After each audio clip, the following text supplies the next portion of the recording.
नमस्कार दोस्तों, कैसे हो आप। आशा करता हूँ सभी अच्छे होंगे और अच्छे से पढ़ाई कर रहे होंगे।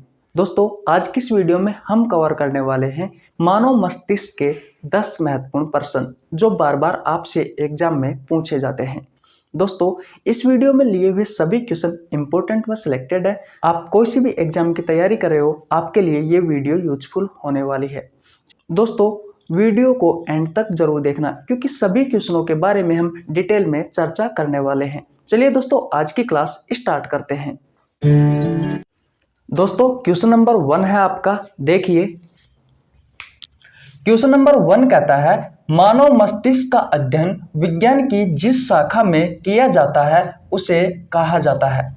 Option number A neurology, option number B haematology, option number C hepatology, option number D osteology. दोस्तों, अगर आपको इनमें से किसी क्वेश्चन का आंसर आता है तो प्लीज कमेंट बॉक्स में जरूर बताना। दोस्तों, इसका राइट आंसर होगा ऑप्शन नंबर ए न्यूरोलॉजी। दोस्तों, विज्ञान की जिस शाखा में मानव मस्तिष्क का अध्ययन किया जाता है उस शाखा को कहा जाता है दोस्तों न्यूरोलॉजी। ऑप्शन नंबर बी की बात करें दोस्तों, हीमेटोलॉजी। दोस्तों, ब्लड का अध्ययन विज्ञान की जिस शाखा में किया जाता है उस शाखा को कहा जाता है दोस्तों हीमेटोलॉजी। एक बार और रिवीजन करवा देता हूं। ब्लड का अध्ययन विज्ञान की जिस शाखा में किया जाता है दोस्तों उस शाखा को कहा जाता है हीमेटोलॉजी। उसी प्रकार दोस्तों ऑप्शन नंबर सी है आपका हिपेटोलॉजी। दोस्तों, लीवर का अध्ययन विज्ञान की जिस शाखा में किया जाता है उस शाखा को कहा जाता है दोस्तों हिपेटोलॉजी। ऑप्शन नंबर डी है दोस्तों ऑस्टियोलॉजी। दोस्तों, अस्थियों का अध्ययन, हमारी हड्डियों का अध्ययन विज्ञान की जिस शाखा में किया जाता है दोस्तों उस शाखा को कहा जाता है ऑस्टियोलॉजी। उसी प्रकार दोस्तों कुछ महत्वपूर्ण शाखा है जो दोस्तों आपसे डायरेक्ट एग्जाम में पूछ ली जाती है, उनके बारे में बात कर लेते हैं। जैसे कि दोस्तों ऑप्थेल्मोलॉजी। दोस्तों, हमारी आंखों का अध्ययन विज्ञान की जिस शाखा में किया जाता है उस शाखा को कहा जाता है दोस्तों ऑप्थेल्मोलॉजी। हमारी आंखों का अध्ययन विज्ञान की जिस शाखा में किया जाता है उस शाखा को क्या कहा जाता है दोस्तों ऑप्थेल्मोलॉजी कहा जाता है। कार्डियोलॉजी की बात करें दोस्तों तो हमारा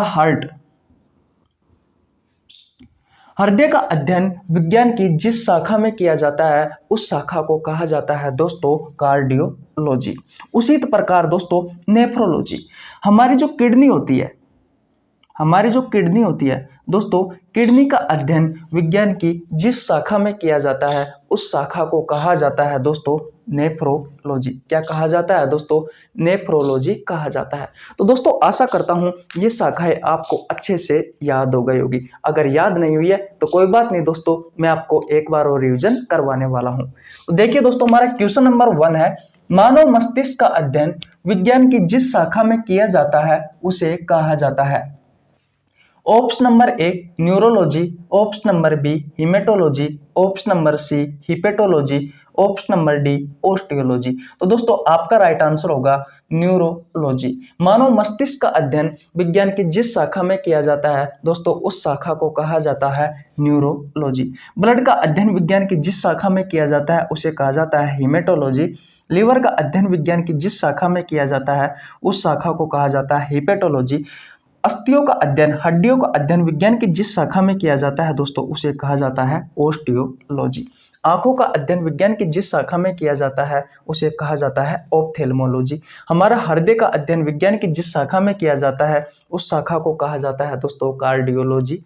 हमारी किडनी का अध्ययन विज्ञान की जिस शाखा में किया जाता है उसे कहा जाता है दोस्तों नेफ्रोलॉजी। तो दोस्तों ये कुछ महत्वपूर्ण शाखाएं थी जो कि दोस्तों आपसे एग्जाम में पूछी जाती है। अब आशा करता हूं दोस्तों ये क्वेश्चन आपको अच्छे से समझ में आ गया होगा। दोस्तों, अगर आप हमारे चैनल पर नए आए हो तो मैं आपको बता दूं, मैं बायोलॉजी की चैप्टर वाइज एमसीक्यू करवाता हूं। अब तक दोस्तों मैंने ब्लड, प्रजनन तंत्र, उत्सर्जन तंत्र, श्वसन तंत्र, प्रजनन तंत्र, पाचन तंत्र आदि की एमसीक्यू सीरीज करवा रखी है। दोस्तों अगर आपको हमारी वीडियो देखनी है तो नीचे लिंक डिस्क्रिप्शन में मिल जाएगा, आप जाकर चेकआउट कर सकते हैं। चलिए दोस्तों अब चलते हैं अगले क्वेश्चन की ओर। दोस्तों अब बात कर लेते हैं क्वेश्चन नंबर 2 की। आइए देखिए, क्वेश्चन नंबर 2 कहता है दोस्तों, मानव का मस्तिष्क हड्डियों के जिस आवरण में सुरक्षित रहता है उसे कहा जाता है? ऑप्शन नंबर ए पसली पंजर, option number B cranium, option number C दोनों, ऑप्शन नंबर डी इनमें से कोई नहीं। तो दोस्तों आपका जो राइट आंसर होगा वो होगा ऑप्शन नंबर बी क्रेनियम। दोस्तों क्वेश्चन कह रहा है हमारा कि मानव का मस्तिष्क, ये हमारा मानव का मस्तिष्क होता है, यह हड्डियों के जिस आवरण में सुरक्षित रहता है उसे कहा जाता है। तो दोस्तों उसे क्या कहा जाता है? उसे कहा जाता है मेरे भाई क्रेनियम। दोस्तों मानव के मस्तिष्क के ऊपर ये क्रेनियम, हमारे मस्तिष्क को, ये जो क्रेनियम होता है ये हमारे मस्तिष्क को सुरक्षा प्रदान करता है। दोस्तों क्रेनियम में 8 अस्थि होती है, यह 8 अस्थियों से मिल करके बना हुआ होता है। नंबर 1 पर बात करूं दोस्तों तो पहली अस्थि ये वाली जो अस्थि होती है दोस्तों इसे नाम दिया गया है फ्रंटल और इनकी संख्या होती है दोस्तों 1। नंबर 2 पर बात करूं दोस्तों, ये पीछे वाली, जस्ट पीछे वाली, लास्ट में ये पीछे वाली, इसका नाम है दोस्तों ओसिपिटल, जो दोस्तों हमारे ब्रेन को सुरक्षा प्रदान करती है। और दोस्तों इनकी संख्या भी कितनी होती है? इनकी संख्या भी दोस्तों 1 होती है। नंबर 3 पर बात करें दोस्तों टेम्पोरल, ये वाली, एक ये वाली जो कान के पास पाई जाती है और एक ये वाली, एक ये वाली, एक ये वाली। दोस्तों इनकी संख्या होती है 2। इनकी संख्या कितनी होती है दोस्तों? 2 होती है। नंबर 4 पर बात आती है दोस्तों पैराइटल की। पैराइटल कौन सी अस्थि होती है दोस्तों? ये वाली, एक ये वाली, एक ये वाली। जहां पर अपने माँ बाप अपन को आशीर्वाद देते हैं तो यहाँ पर हाथ रखते हैं ना, तो दोस्तों यहाँ पर 2 अस्थि पाई जाती है, ये वाली। इन्हें कहा जाता है दोस्तों पैराइटल। क्या कहा जाता है दोस्तों? पैराइटल कहा जाता है। और इनकी संख्या भी दोस्तों कितनी होती है? इनकी संख्या भी 2 होती है। अब दोस्तों ये वाला हमारा पोर्शन बच गया, तो दोस्तों इसमें 2 अस्थि पाई जाती है। एक का नाम है स्पेनोइड, इसकी संख्या भी 1 होती है, और एक का नाम है दोस्तों इथमोइड, इसकी संख्या भी 1 होती है। दोस्तों ये 8 अस्थि हो गई, आप देख सकते हो। फ्रंटल की संख्या 1 होती है, ओसिपिटल 1 होता है, टेम्पोरल 2 होती है, पैराइटल 2 होती है, स्पेनोइड 1 होती है और इथमोइड 1 होती है। अब दोस्तों यहाँ से क्वेश्चन एक आता है कि मानव शरीर में मस्तिष्क का पत्थर किस अस्थि को कहा जाता है? तो दोस्तों मस्तिष्क का पत्थर स्पेनोइड को कहा जाता है। इसे दोस्तों मस्तिष्क का पत्थर भी कहा जाता है। भाई इसका रीजन क्या है? इसको मस्तिष्क का पत्थर क्यों कहा जाता है? क्योंकि दोस्तों ये अन्य 7 अस्थियों से जुड़ी हुई रहती है।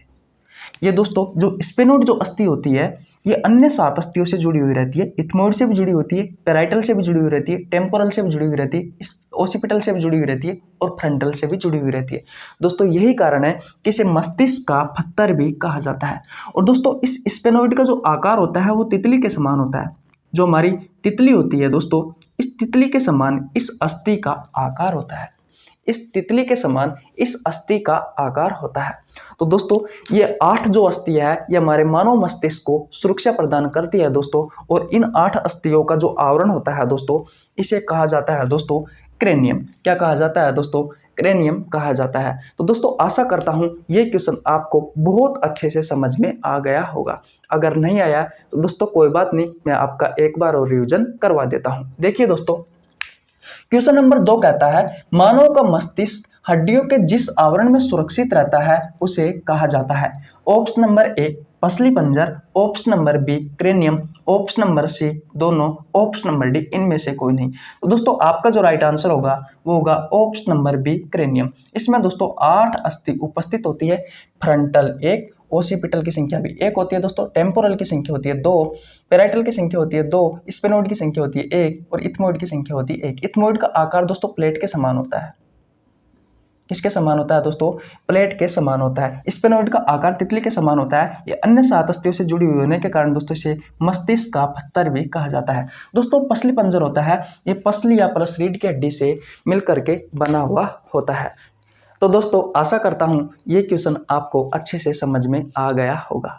दोस्तों अगर आपको हमारी वीडियो अच्छी लगी है तो वीडियो को लाइक कर सकते हो, हमारे चैनल को सब्सक्राइब कर सकते हो, बेल आइकन को प्रेस कर लेना जिससे आपके पास हमारी वीडियो का नोटिफिकेशन टाइम टू टाइम पहुंच सके। और दोस्तों हम रोज ऐसे ही मिलते रहे। अब चलते हैं दोस्तों अगले क्वेश्चन की ओर। दोस्तों अब बात करते हैं क्वेश्चन नंबर 3 की। आइए देखिए क्वेश्चन नंबर 3 कहता है संसार का दूसरा सबसे बुद्धिमानी जीव है। ऑप्शन नंबर ए मानव, ऑप्शन नंबर बी लोमड़ी, option number C dolphin, option number D whale. तो दोस्तों आपका जो राइट आंसर होगा वो होगा दोस्तों ऑप्शन नंबर सी, डॉल्फिन। दोस्तों डॉल्फिन को संसार का दूसरा सबसे बुद्धिमानी जीव माना गया है। दोस्तों बात की जाए कि पहला ऐसा कौन सा जीव है जो सबसे बुद्धिमानी है, तो दोस्तों मैं आपको बता दूं, ऐसा माना जाता है कि मानव का जो दिमाग होता है वो सबसे विकसित है, इसलिए दोस्तों मानव को सबसे बुद्धिमानी जीव माना जाता है। मानव को सबसे बुद्धिमानी जीव माना गया है, सबसे बुद्धिमानी जीव माना गया है। दोस्तों अगर मैं डॉल्फिन की बात करूं दोस्तों, तो डॉल्फिन क्या है, एक स्तनधारी है। डॉल्फिन क्या है दोस्तों, एक स्तनधारी है। तो दोस्तों आशा करता हूं ये क्वेश्चन आपको अच्छे से समझ में आ गया होगा। एक बार और बता देता हूं दोस्तों, नंबर 1 पर बात करूं मैं दोस्तों मानव की, तो मानव के बारे में ऐसा कहा गया है कि मानव का जो दिमाग होता है दोस्तों वो सबसे विकसित होता है, इस कारण मानव को संसार का सबसे बुद्धिमानी जीव माना गया है। डॉल्फिन की बात करें दोस्तों, तो डॉल्फिन संसार का दूसरा सबसे बुद्धिमानी जीव है, जो कि दोस्तों एक क्या है, एक स्तनधारी है। तो दोस्तों आशा करता हूं ये क्वेश्चन आपको अच्छे से समझ में आ गया होगा। दोस्तों आपके एग्जाम के पॉइंट ऑफ व्यू से ये सभी क्वेश्चन दोस्तों बहुत इंपॉर्टेंट है। अब चलते हैं दोस्तों अगले क्वेश्चन की ओर। दोस्तों अब बात करते हैं क्वेश्चन नंबर 4 की। आइए देखिए दोस्तों, क्वेश्चन नंबर 4 कहता है मस्तिष्क का कौन सा भाग मस्तिष्क की पूंछ में स्थित होता है। Option number A midbrain, option number B pons, option number C medulla oblongata, option number D उपरोक्त सभी। तो दोस्तों आपका जो राइट आंसर होगा वो होगा ऑप्शन नंबर डी उपरोक्त सभी, क्योंकि दोस्तों मस्तिष्क की जो पूंछ होती है उसमें दोस्तों मिड ब्रेन यानी कि मध्य मस्तिष्क भी आता है, और दोस्तों ये दोनों भाग है, ये है दोस्तों पश्च मस्तिष्क, ये दोस्तों पश्च मस्तिष्क है। एक कौन सा है दोस्तों, पोन्स है, और एक है दोस्तों मेडुला ओब्लेंगेटा। अब दोस्तों ये बात तो सही है कि जो मस्तिष्क की जो पूंछ होती है दोस्तों उसमें मध्य मस्तिष्क भी आता है पूरा, और दोस्तों पोन्स वेरोलाई भी आता है, और दोस्तों मेडुला ओब्लेंगेटा भी आता है। अब दोस्तों बात ये आती है कि भैया ये जो मिड ब्रेन होता है इसका कार्य क्या है। तो दोस्तों मध्य मस्तिष्क का जो कार्य है वो है दोस्तों हमारे कान और दोस्तों जो हमारी आंख होती है इनसे आने वाले संकेतों को नियंत्रण करने का कार्य करता है। तो दोस्तों मैं लिख देता हूं यहाँ पर कि आंख और दोस्तों कान से आने वाले संकेतों को नियंत्रण करने का कार्य कौन करता है दोस्तों, हमारा मध्य मस्तिष्क करता है। अब बात की जाए दोस्तों पोन्स की कि भैया ये पोन्स क्या करती है। तो देखिए दोस्तों हमारे जो अंग है उन अंगों के पास से दोस्तों जो संकेत होता है उसको ब्रेन के किस भाग में पहुंचाना है उसका ये कार्य करती है दोस्तों कौन, पोन्स वेरोलाई। अब बात की जाती है दोस्तों मेडुला ओब्लेंगेटा की कि भैया ये मेडुला ओब्लेंगेटा क्या करता है। तो दोस्तों मेडुला ओब्लेंगेटा ये अनैच्छिक क्रियाओं को कंट्रोल करने का कार्य करता है। अभी बताने वाला हूं, अनैच्छिक क्रिया को कंट्रोल करने का कार्य करता है, जैसे कि आंखों का छपकना, जैसे इस तरीके से। दोस्तों आंखों की छपकने को कौन कंट्रोल करता है, मेडुलन ओब्लेंगेटा करता है। जैसे कि हमें डकार आती है, उल्टी आती है, ठीक है दोस्तों, उल्टी हो गए, दस्त हो गए, डकार हो गई, हिचकी हो गई, ये सभी दोस्तों कौन कंट्रोल करता है, ये आपका मेडुला ओब्लेंगेटा कंट्रोल करता है। इसके अलावा दोस्तों पाचन तंत्र, श्वसन तंत्र, रक्त परिसंचरण तंत्र, इन सभी को कंट्रोल करने का कार्य कौन करता है दोस्तों, मेडुलन ओब्लेंगेटा करता है। तो दोस्तों ये क्वेश्चन आपको अच्छे से समझ में आ गया होगा।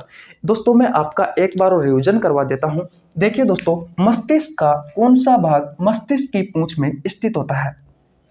ऑप्शन नंबर ए है midbrain, option number B है पोन्स, ऑप्शन नंबर सी है medulla oblongata, option number D है उपरोक्त सभी। तो दोस्तों आपका जो राइट आंसर होगा वो होगा ऑप्शन नंबर डी, उपरोक्त सभी। मस्तिष्क की पूंछ होती है दोस्तों, इसमें हमारा मध्य मस्तिष्क भी आता है और पश्च मस्तिष्क के दोस्तों दो भाग आते हैं, एक होता है पोन्स और एक आता है दोस्तों मेडुलन ऑब्लेंगेटा। दोस्तों जो मध्य मस्तिष्क होता है ये आंख और कान से आने वाले संकेतों को नियंत्रण करने का कार्य करता है, जबकि दोस्तों जो पोन्स होता है ये हमारे शरीर के अंगों से जो संकेत आते हैं उन्हें मस्तिष्क के कौन से भाग तक पहुंचाना है, ये दोस्तों ये कार्य करता है पोन्स। मेडुला ऑब्लेंगेटा होता है दोस्तों, ये अनैच्छिक क्रियाओं को कंट्रोल करता है, जैसे कि पाचन तंत्र, श्वसन तंत्र, उत्सर्जन तंत्र, रक्त परिसंचरण तंत्र। इसके अलावा दोस्तों बात की जाए तो जैसे कि डकार आना, छींक आना, उल्टी आना, दस्त आना, आंखों का छपकना, दोस्तों इन सभी को कौन कंट्रोल करता है दोस्तों, मेडुलन ऑब्लेंगेटा करता है। तो दोस्तों आशा करता हूं अब ये क्वेश्चन आपको अच्छे से समझ में आ गया होगा। अब चलते हैं दोस्तों अगले क्वेश्चन की ओर। दोस्तों अब बात करते हैं क्वेश्चन नंबर 5 की। आइए देखिए क्वेश्चन नंबर 5 क्या कहता है। क्वेश्चन नंबर 5 कहता है मेनिंजाइटिस का संबंध किस अंग से है। ऑप्शन नंबर ए लीवर से, ऑप्शन नंबर बी मस्तिष्क से, ऑप्शन नंबर सी हृदय से, ऑप्शन नंबर डी किडनी से। तो दोस्तों आपका जो राइट आंसर होगा वो होगा ऑप्शन नंबर बी मस्तिष्क से। दोस्तों जो मेनिंजाइटिस होता है इसे हिंदी में कहा जाता है दोस्तों दिमागी बुखार। क्या कहा जाता है दोस्तों, दिमागी बुखार कहा जाता है। आपसे एग्जाम में क्वेश्चन पूछा जाता है कि दिमागी बुखार या फिर दोस्तों मेनिंजाइटिस का संबंध किस अंग से है। तो दोस्तों किस अंग से है, मस्तिष्क से है। अब दोस्तों बात ये आती है कि हमारा जो ब्रेन होता है, हमारा जो मस्तिष्क होता है, उसको सुरक्षा देने के लिए दोस्तों एक झिल्ली लगी हुई होती है जिसे नाम दिया गया है दोस्तों मेनिंजिस मेम्ब्रेन। क्या नाम दिया गया है दोस्तों, मेनिंजिस मेम्ब्रेन नाम दिया गया है। दोस्तों ये मेनिंजिस जो मेम्ब्रेन होती है ये 3 परतों से मिलकर के बनी होती है, जो कि दोस्तों हमारे ब्रेन को सुरक्षा प्रदान करती है। ये दोस्तों हमारा मस्तिष्क हो गया। इसके ऊपर दोस्तों पहली जो अंदर वाली परत होती है दोस्तों जिसे कहा गया है पिया मेटर और इसे हिंदी में कहा जाता है दोस्तों मृद तालिका। दोस्तों जो बीच वाली परत होती है इसे कहा जाता है एरेक्नोइड और इसे हिंदी में कहा जाता है दोस्तों जाल तालिका। सबसे ऊपर वाली परत होती है दोस्तों इसे कहा जाता है ड्यूरामेटर या फिर दोस्तों इसे हिंदी में कहा जाता है दृढ़ तालिका। ये दोस्तों सभी उत्तकों से जुड़ी हुई रहती है। उत्तकों की जो परत होती है दोस्तों ये उत्तकों से जुड़ी हुई रहती है, ये सभी परत। और दोस्तों ये तीनों परत हमारे मस्तिष्क को सुरक्षा प्रदान करने में सहायक होती है। अगर इन तीनों परतों को दोस्तों एक नाम दिया जाए तो दोस्तों क्या नाम है, मेनिंजिस मेम्ब्रेन है। दोस्तों इन जो ये परत होती है मस्तिष्क को सुरक्षा प्रदान करने के लिए दोस्तों जो परत होती है पिया मेटर, एरेक्नोइड और ड्यूरामेटा, अगर दोस्तों इसमें किसी जीवाणु, किसी बैक्टीरिया के कारण अगर दोस्तों सूजन आ जाता है तो दोस्तों उस बीमारी को कहा जाता है मेनिंजाइटिस रोग। क्या कहा जाता है दोस्तों, दिमागी बुखार कहा जाता है। तो दोस्तों आशा करता हूं ये क्वेश्चन आपको अच्छे से समझ में आ गया होगा। अगर नहीं आया तो कोई बात नहीं दोस्तों, एक बार और रिवीजन करवा देता हूं। देखिए दोस्तों क्वेश्चन नंबर 5 कहता है मेनिंजाइटिस का संबंध किस अंग से है। Option number A liver, option number B मस्तिष्क, ऑप्शन नंबर सी हृदय, ऑप्शन नंबर डी किडनी। तो दोस्तों आपका जो राइट आंसर होगा वो होगा दोस्तों ऑप्शन नंबर बी मस्तिष्क, क्योंकि मेनिंजाइटिस जो होता है दोस्तों इसे हिंदी में कहा जाता है दिमागी बुखार। तो दोस्तों दिमागी बुखार का जो संबंध है दोस्तों वो किससे है, मस्तिष्क से है। दोस्तों हमारा जो मस्तिष्क होता है इसको सुरक्षा प्रदान करने के लिए दोस्तों इसकी खुद का एक आवरण होता है और दोस्तों जिसे कहा जाता है मेनिंजिस मेम्ब्रेन। ये दोस्तों मेनिंजिस एक प्रकार की झिल्ली है और दोस्तों ये जो झिल्ली होती है ये 3 परतों से मिलकर के बनी हुई होती है। कितनी परतों से मिलकर के बनी हुई होती है दोस्तों, ये 3 परतों से मिलकर के बनी हुई होती है। सबसे अंदर वाली जो परत होती है दोस्तों उसे कहा गया है पिया मेटर या फिर दोस्तों मृद तालिका। मध्य वाली जो परत होती है दोस्तों उसे कहा गया है एरेक्नोइड या फिर जाल तालिका। सबसे बाहरी जो परत होती है दोस्तों जिसे कहा गया है ड्यूरामेटर या फिर दोस्तों दृढ़ तालिका। ये दोस्तों सभी परतें आपस में उत्तकों की परत से जुड़ी हुई रहती है। दोस्तों इन परतों में जीवाणु के कारण या फिर दोस्तों बैक्टीरियाओं के कारण अगर सूजन आ जाता है दोस्तों तो उस बीमारी को कहा जाता है मेनिंजाइटिस या फिर दोस्तों दिमागी बुखार। तो आशा करता हूं दोस्तों ये क्वेश्चन आपको अच्छे से समझ में आ गया होगा। अगर दोस्तों समझ में आ रहा है तो प्लीज लाइक कर दीजिए हमारी वीडियो को यार। अब चलते हैं दोस्तों अगले क्वेश्चन की ओर। दोस्तों अब बात करते हैं क्वेश्चन नंबर 6 की। आइए देखिए क्वेश्चन नंबर 6 कहता है मानव मस्तिष्क का सबसे बड़ा भाग है। ऑप्शन नंबर ए अगर मस्तिष्क, ऑप्शन नंबर बी है मध्य मस्तिष्क, ऑप्शन नंबर सी है प्रमस्तिष्क, ऑप्शन नंबर डी है अनुमस्तिष्क। तो दोस्तों आपका जो राइट आंसर होगा वो होगा ऑप्शन नंबर ए अगर मस्तिष्क। दोस्तों अगर मस्तिष्क मानव मस्तिष्क का सबसे बड़ा भाग होता है। अगर दोस्तों सबसे छोटा भाग की बात की जाए, सबसे छोटा भाग की बात की जाए दोस्तों, तो सबसे छोटा भाग होता है दोस्तों मध्य मस्तिष्क। एक बार और देख लीजिए, मानव मस्तिष्क का सबसे बड़ा भाग जो होता है दोस्तों वो होता है अगर मस्तिष्क, और मानव मस्तिष्क का सबसे छोटा जो भाग होता है दोस्तों वो होता है मध्य मस्तिष्क। अगर दोस्तों सबसे बड़े उपभाग की बात की जाए, सबसे बड़े उपभाग की बात की जाए तो दोस्तों कौन सा होता है, प्रमस्तिष्क होता है। सबसे बड़ा उपभाग दोस्तों ये है मानव मस्तिष्क का प्रमस्तिष्क, जो कि दोस्तों पूरे मस्तिष्क का 2/3 है। 2/3 का मतलब क्या है दोस्तों, अगर 3 हमारा पूरा मस्तिष्क है तो दोस्तों अकेला 2 कौन सा भाग है, ये प्रमस्तिष्क है। इसलिए दोस्तों इसे सबसे बड़ा उपभाग माना जाता है। अगर दोस्तों ऑप्शन नंबर डी की बात करें अनुमस्तिष्क की, तो दोस्तों अनुमस्तिष्क हमारा सबसे छोटा उपभाग होता है। अगर मैं इसकी बात करूं दोस्तों अनुमस्तिष्क की, तो एल्कोहल का अधिक सेवन करने पर दोस्तों अनुमस्तिष्क डैमेज हो जाता है। तो दोस्तों आशा करता हूं यह क्वेश्चन आपको अच्छे से समझ में आ गया होगा। अब चलते हैं दोस्तों अगले क्वेश्चन की ओर। दोस्तों अब बात करने वाले हम क्वेश्चन नंबर 7 की। आइए देखिए दोस्तों क्वेश्चन नंबर 7 कहता है शराब के अधिक सेवन से मानव मस्तिष्क का कौन सा भाग प्रभावित होता है। Option number A pons, option number B medulla oblongata, option number C cerebellum, option number D उपरोक्त सभी। तो दोस्तों आपका जो राइट आंसर होगा वो होगा ऑप्शन नंबर सी सेरेबेलम। इसे दोस्तों अनुमस्तिष्क भी कहा जाता है। इसे क्या कहा जाता है दोस्तों, अनुमस्तिष्क भी कहा जाता है। दोस्तों अगर आप शराब का अधिक सेवन करते हो दोस्तों, तो आपका ये दोस्तों पश्च मस्तिष्क का सेरेबेलम भाग, जिसे दोस्तों सबसे छोटा उपभाग भी माना गया है, सेरेबेलम वाला भाग डैमेज हो जाता है, अनुमस्तिष्क डैमेज हो जाता है। अब दोस्तों बात ये आती है कि हमारा जो अनुमस्तिष्क होता है ये क्या क्या कार्य करता है। तो देख लीजिए दोस्तों इसके कार्य। सबसे पहले मैं बात करूं दोस्तों, ये पेशीय संकुचन में सहायक होता है। पेशीय संकुचन में सहायक होता है।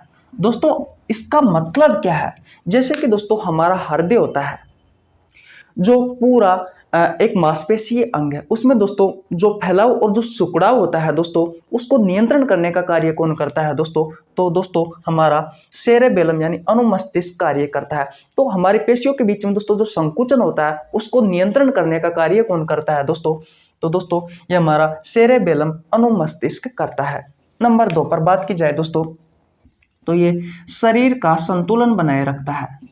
शरीर का संतुलन बनाए रखने का कार्य करता है।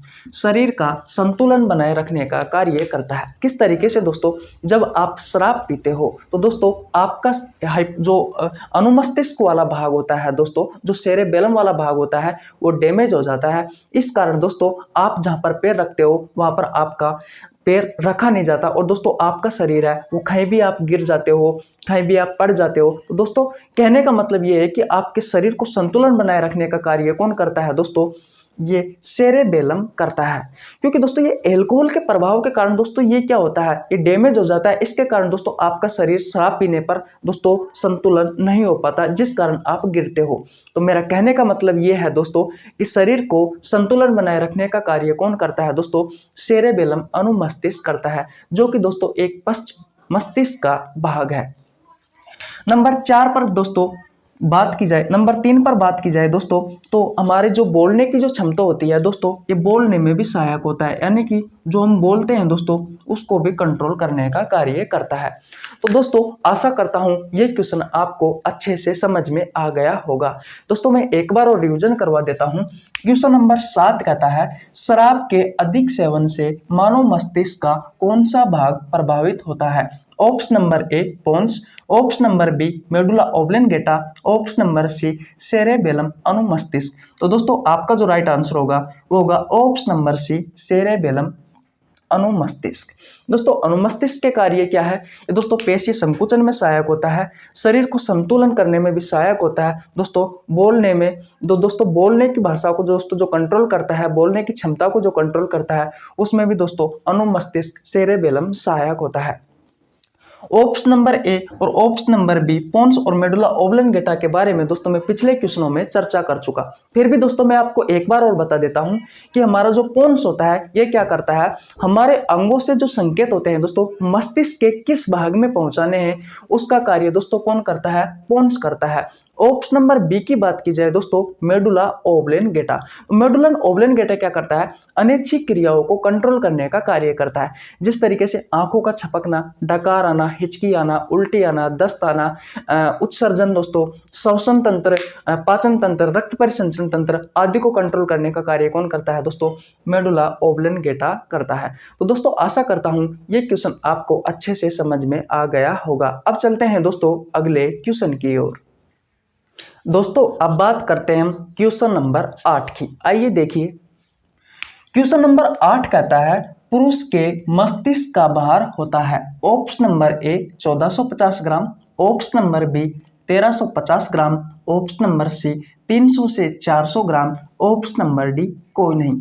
तो दोस्तों आपका जो राइट आंसर होगा वो होगा ऑप्शन नंबर ए 1450 ग्राम। दोस्तों पुरुष का जो मस्तिष्क का भार होता है दोस्तों वो होता है 1450 ग्राम। अगर मैं महिला की बात करूं दोस्तों कि महिला का मस्तिष्क का भार कितना होता है, तो दोस्तों पुरुष से थोड़ा कम होता है, लगभग 100 से 50 ग्राम, लगभग 50 से 100 ग्राम। देखिए दोस्तों 1350 ग्राम महिला के मस्तिष्क का भार होता है। ऑप्शन नंबर सी की बात करें दोस्तों 300 से 400 ग्राम। दोस्तों जो छोटा बच्चा होता है उस बच्चे के मस्तिष्क का जो भार होता है दोस्तों वो होता है 300 से लेकर के 400 ग्राम। तो दोस्तों आशा करता हूं ये क्वेश्चन आपको अच्छे से समझ में आ गया होगा। अब चलते हैं दोस्तों अगले क्वेश्चन की ओर। दोस्तों अब बात करते हैं क्वेश्चन नंबर 9 की। आइए देखिए, क्वेश्चन नंबर 9 कहता है, मनुष्य के शरीर की सबसे लंबी कोशिका है। ऑप्शन नंबर ए तंत्रिका कोशिका। दोस्तों तंत्रिका तंत्र नहीं है, ये है तंत्रिका कोशिका। ऑप्शन नंबर बी है शुक्राणु, ऑप्शन नंबर सी है अंडाणु, ऑप्शन नंबर डी है कोई नहीं। तो दोस्तों आपका जो राइट आंसर होगा वो होगा ऑप्शन नंबर ए तंत्रिका कोशिका। दोस्तों तंत्रिका कोशिका मानव शरीर की सबसे लंबी कोशिका है। अगर दोस्तों दूसरी बात की जाए तो ये तंत्रिका तंत्र की सबसे छोटी इकाई है। ये दोस्तों तंत्रिका तंत्र की सबसे छोटी इकाई है, ये भी एग्जाम में पूछा जाता है दोस्तों। तंत्रिका तंत्र की सबसे छोटी क्या है दोस्तों? इकाई है। दिख तो रहा है ना आपको? हाँ, तंत्रिका तंत्र की सबसे छोटी इकाई है। शुक्राणु की बात की जाए दोस्तों तो ये मानव शरीर की सबसे छोटी कोशिका है। मानव शरीर की सबसे छोटी कोशिका है। मानव शरीर की सबसे छोटी क्या है दोस्तों? कोशिका है। अगर दोस्तों अंडाणु की बात करूं तो अंडाणु क्या है? ये दोस्तों मानव शरीर की सबसे बड़ी कोशिका है। मानव शरीर की सबसे बड़ी कोशिका है। दोस्तों आपका मैं एक बार और रिवीजन करवा देता हूं। देखिए क्वेश्चन नंबर 9 कहता है, मनुष्य के शरीर की सबसे लंबी कोशिका है। ऑप्शन नंबर ए तंत्रिका कोशिका, ऑप्शन नंबर बी शुक्राणु, ऑप्शन नंबर सी अंडाणु, ऑप्शन नंबर डी कोई नहीं। तो दोस्तों आपका जो राइट आंसर होगा वो होगा ऑप्शन नंबर ए, तंत्रिका कोशिका। दोस्तों तंत्रिका तंत्र की सबसे छोटी इकाई भी है और दोस्तों मनुष्य के शरीर की सबसे लंबी कोशिका भी है तंत्रिका कोशिका। मानव शरीर की सबसे छोटी कोशिका की बात करें दोस्तों तो शुक्राणु है, और सबसे बड़ी कोशिका की बात करें दोस्तों तो क्या है, अंडाणु है। तो दोस्तों आशा करता हूं ये क्वेश्चन आपको अच्छे से समझ में आ गया होगा। अब चलते हैं दोस्तों आज के अंतिम क्वेश्चन की ओर। दोस्तों अब बात करेंगे हम आज का हमारा अंतिम क्वेश्चन नंबर 10 की। आइए देखिए, क्वेश्चन नंबर 10 कहता है भूख, प्यास, गुस्सा, क्रोध आदि को मानव मस्तिष्क का कौन सा भाग नियंत्रण करता है? Option number A thalamus, option number B hypothalamus, option number C cerebrum, option number D कोई नहीं। तो दोस्तों आपका जो राइट आंसर होगा वो होगा ऑप्शन नंबर बी हाइपोथैलेमस। दोस्तों हाइपोथैलेमस क्या करता है, भूख, प्यास, गुस्सा, क्रोध और दोस्तों हमारे जैसे कि कोई भी हॉबी है आप जैसे कि स्विमिंग करना, रनिंग करना, इसके अलावा दोस्तों हमारे शरीर का जो तापमान होता है उसको नियंत्रण करने का कार्य भी कौन करता है दोस्तों, हाइपोथैलेमस करता है। इसलिए दोस्तों मानव शरीर का जो थर्मामीटर है वो किसे कहा जाता है दोस्तों, हाइपोथैलेमस को कहा जाता है। तो दोस्तों ऑप्शन नंबर ए की बात करें थैलेमस की, तो थैलेमस क्या करता है, जैसे कि दोस्तों जो स्वाद होता है इस स्वाद का ज्ञान करवाता है, सूंघने की क्षमता का भी ज्ञान करवाता है, जो हम नाक से सूंघते हैं उसका भी पता लगाता है। इसके अलावा दोस्तों जो हमारी त्वचा होती है दोस्तों, जो त्वचा होती है इस त्वचा पर दोस्तों जैसे कि बाहरी दर्द का और दोस्तों बाहरी तापमान का पता लगाने में दोस्तों कौन सहायक होता है दोस्तों, हमारा थैलेमस होता है। एक बार और रिवीजन करवा देता हूं दोस्तों, जो थैलेमस होता है ये क्या करता है, हमारे दोस्तों जो स्वाद होता है उस स्वाद का ज्ञान करवाता है, सूंघने की क्षमता को बताता है और दोस्तों त्वचा पर दोस्तों क्या करता है, बाहरी दर्द और दोस्तों बाहरी तापमान का ज्ञान करवाता है। नंबर सी पर बात करें दोस्तों सेरेब्रम कि सेरेब्रम क्या करता है, तो दोस्तों सेरेब्रम की बहुत ज़्यादा डिमांड रहती है इस चैप्टर में और सेरेब्रम से भी क्वेश्चन पूछे जाते हैं। दोस्तों ये याददाश्त की क्षमता, जो इंटेलिजेंट होता है दोस्तों, इंटेलिजेंट याददाश्त की क्षमता, जैसे कि हम बात करें व्यक्तिगत विकास होता है, डिसीजन मेकिंग होता है, जो हम डिसीजन लेते हैं दोस्तों उसको बढ़ाता है, भाषा का ज्ञान करवाता है, दिशा का ज्ञान करवाता है, दूरी का ज्ञान करवाता है दोस्तों, इन सभी चीज़ों को एक कंट्रोल करने का कार्य करता है। इसके अलावा भी दोस्तों हम सोते समय दोस्तों जो कोई आवाज़ आती है उस आवाज़ को कंट्रोल करने का कार्य दोस्तों कौन करता है, ये करता है सेरेब्रम। इसके अलावा दोस्तों जब हम सोते रहते हैं तो दोस्तों जो हमें सपने आता है वो सपने को नियंत्रण करने का कार्य कौन करता है दोस्तों, तो हमारा सेरेब्रम करता है। तो दोस्तों आशा करता हूं ये क्वेश्चन आपको बहुत अच्छे से समझ में आ गया होगा। दोस्तों अब मैं आपको कुछ बातें बताने वाला हूं। दोस्तों कल से हम नर्वस सिस्टम स्टार्ट कर रहे हैं। नर्वस सिस्टम से दोस्तों जितने भी क्वेश्चन आपकी एग्जाम में पूछे गए हैं या पूछे जाने की संभावना है उन सभी क्वेश्चनों के बारे में हम डिटेल से चर्चा करने वाले हैं, जैसे कि आज की इस सीरीज में की है। दोस्तों अगर आपको हमारी वीडियो अच्छी लगी है तो वीडियो को लाइक कर सकते हो, हमारे चैनल को सब्सक्राइब कर देना, बेल आइकन को प्रेस कर देना, जिससे आपके पास हमारी वीडियो का नोटिफिकेशन टाइम टू टाइम पहुंच सके। मिलते हैं किसी नेक्स्ट वीडियो में, तब तक के लिए दोस्तों जय हिंद जय भारत। आपका ही छोटा भाई हो यार, इतना साथ तो आप कर ही सकते हो, आपके लिए ही तो मेहनत है और किसके लिए है। चलिए बाय, अच्छे से रहो और अच्छे से पढ़ा करो, ठीक है।